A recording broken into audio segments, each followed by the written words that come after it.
Winter 2000, we were having a drink with Michael Friedman in New York City, 11 p.m. That was the very first time we actually spoke about bringing back models from the past. We were looking at vintage Audemars Piguet watches together when Francois saw a very early, mid-century rose gold chronograph and said, that is an interesting watch. One day I would love to recreate something like that in a contemporary way.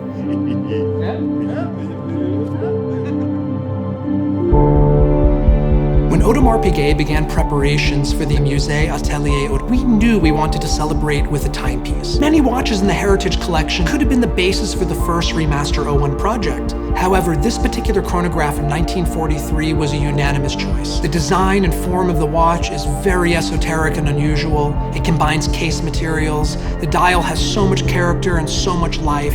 You can see the humanity throughout the watch. You can see the hands that crafted the dial, the case, the movement. When the watch came up in 1943, it was a unique watch. Absolutely. Because Audemars Piguet never made a series actually before 1951. Correct. Every single watch was unique.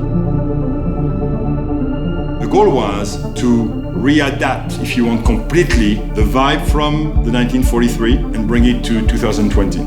As we develop new technologies and new tools, we're able to recreate those works of the past through a more contemporary lens. The movies we grew up with in the 70s, 80s, and 90s, the albums that we listened to, all of this content has been remastered. And that's how we looked at the Remaster Project.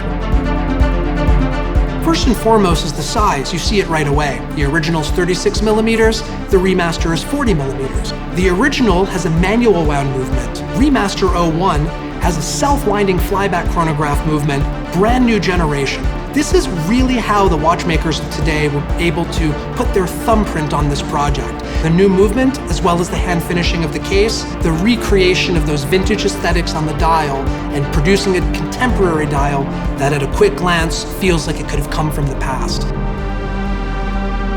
The hand finishing, the craftsmanship and the artisanship that goes into our cases, dials, and movements. The 12 o'clock is very Art Deco. The other thing you're going to notice on the dial is the signature, Audemars Piguet & Co., Genève. We've always retained offices and workshops in Geneva.